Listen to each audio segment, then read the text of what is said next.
Welcome to another installment of the APB recap, late as always, but let's get to the hooplas. Now I get why most people stick to Adobe products, they work for the most part. I just don't get why people need to pay for them. That especially when they're pulling off crap like this. Apparently if you're using Photoshop and that PSD file has Pantone colors, it will remove the colors and turn them black unless you pay them $21 a month for access. That's right, colors are having paywalls now. Do you see why softwares are turning into games? Now, there are workarounds on this issue, but I reserve that to the industry professionals that actually use this proprietary color thing. I stick to whatever color scheme that GIMP has to me, which, for the record, I still prefer much more compared to Photoshop. At least when you copy images to there in a new workspace, they actually read it. And that is our first hoopla for today. But in case you guys missed it, I primarily do streams nowadays, so the APB show, link down below. You'll get more and more hooplas, more and more content, live reactions, and I say all sorts of bad words a lot more there with my brother than in this video. So if you want to see me completely unfiltered, the APB show channel is linked down below. Go subscribe. New show every Saturday, 7 p.m. Eastern Time, sometimes Friday, depending on our real life circumstances, but mostly Saturday. Before we get to more hooplas, I'd like to give a huge shout out for our sponsors for today, and that is you guys. Thank you so much for the sponsors of last week, guys. Last week was a huge haul for the stream. You guys have contributed so much, and I seriously cannot thank all of you guys enough. If you want to see your names among these awesome people, then check out the links down below. Just $1, and you can join in the ranks of these amazing and wonderful sponsors. Seriously, thank you so much. You guys are fantastic. So a while back, we talked about how PayPal wants to charge $2,500 for wrong thing, basically. Now, the last time we talked about this hoopla, they backpedaled on the whole thing. But boy, it gets crazier. Why? Because after the backpedal, they pedaled back. You feel me? If you are a seller and receive funds for transactions that violate the acceptable use policy, you acknowledge and agree that $2,500 USD per violation of the acceptable use policy.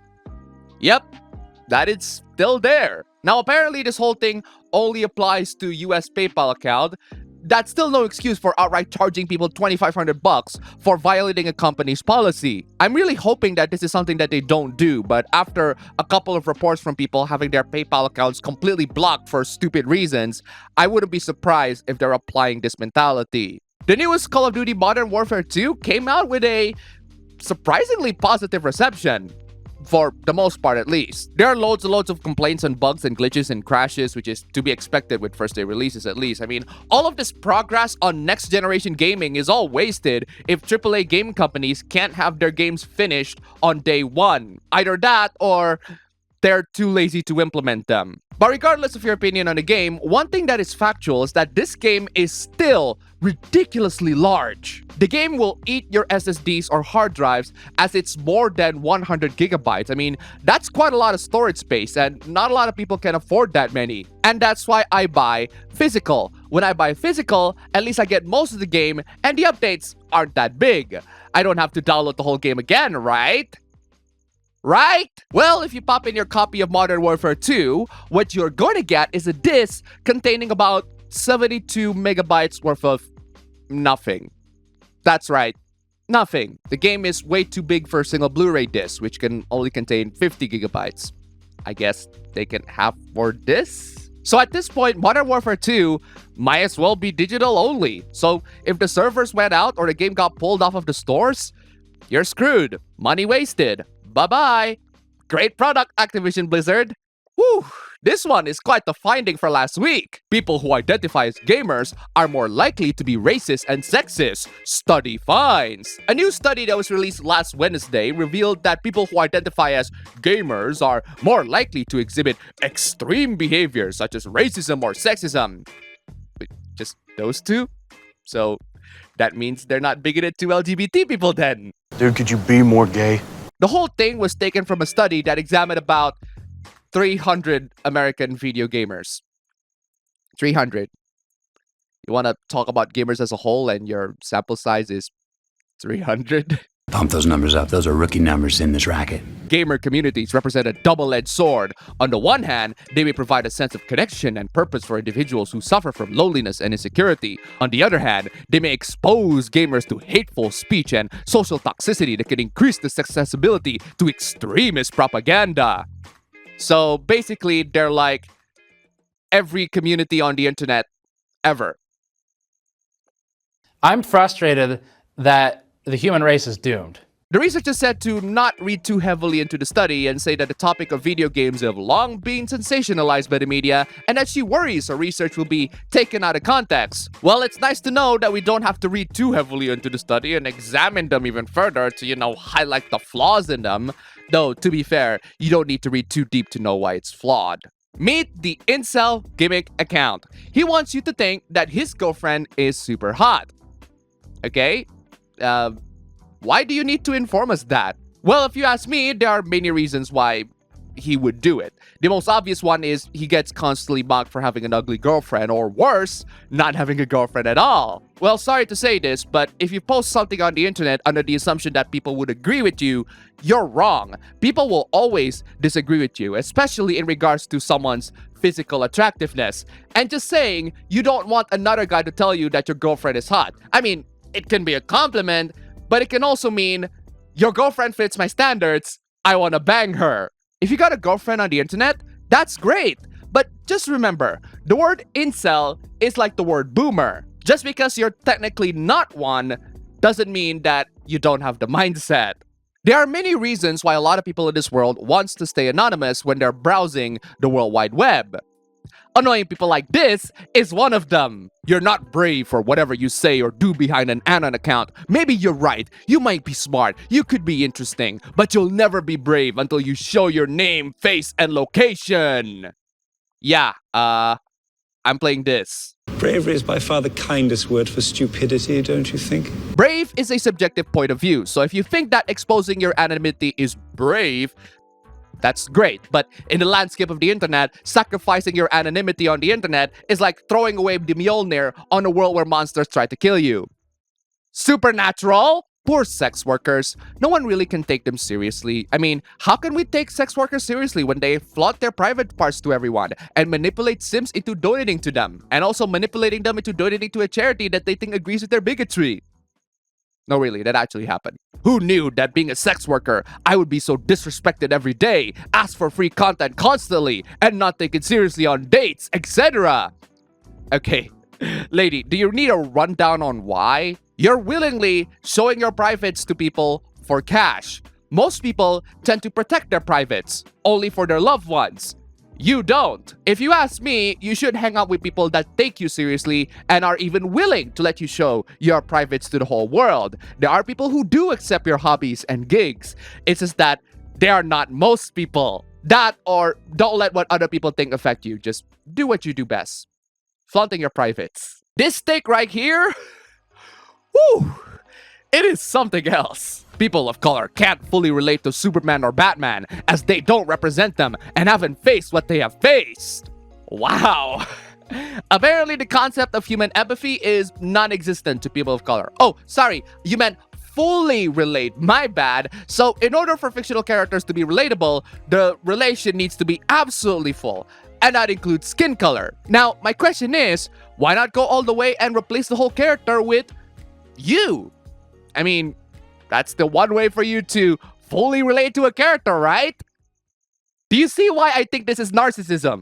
So the answer is yes, people can't relate to superheroes based on skin color. And that's why representation is not necessary to make good fiction. Right? And that's why people like to see representation, and that's not disgusting. I'm playing this. Once again, you put your keen and penetrating mind to the task and as usual come to the wrong conclusion. You can relate to a character? Good on you. But don't you dare claim that everybody can just because you can. If you cannot relate to a fictional character because the color of their skin isn't the same as yours, that sounds like, well... That sounds like a you problem. I've already talked about Elon Musk buying Twitter and how apparently it caused a big, huge revolution. I don't really expect much from the acquisition, but apparently people interpret the acquisition as, wow, that means we got more freedom from the big tech. And yes, because of the news of the acquisition, there are lots and lots of people who say the N-word left and right. And they proceed to get banned for it. Okuyasu, I heard it as clear as day. This sick fuck said the N-word.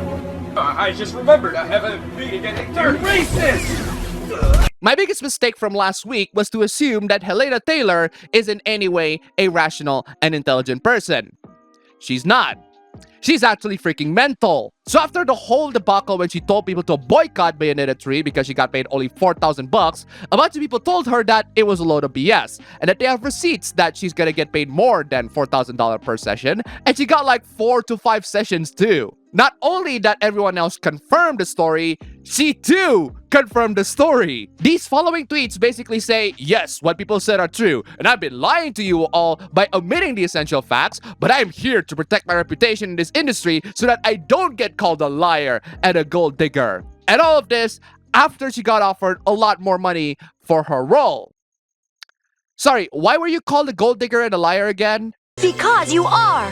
After being caught lying to people, she doubled down again, and now she told people to donate to charities. One of the charity is not exactly the most partisan of charities. Now, regardless of your position of that topic, you all gotta agree that telling people to donate to charities with a specific bias is a really crazy move. It's the same thing if she asked people to donate to pro-abortion charities. It's really not that different. But even if that's not true, that still doesn't dismiss the fact that Helena Taylor is a liar and a gold digger. You want to clean your reputation in the industry? Well, maybe don't lie to a lot of people and don't ask for way more money than you're worth. In other words, don't be a gold digger and a liar. In a more light-hearted Bayonetta hoopla, apparently Bayonetta is a lesbian now. That's right, critics are now trying to claim that Bayonetta is a lesbian, and without spoiling too much, the game disagrees with that sentiment. And a lot of critics are really mad that the game doesn't end in a hot and steamy lesbian sex scene.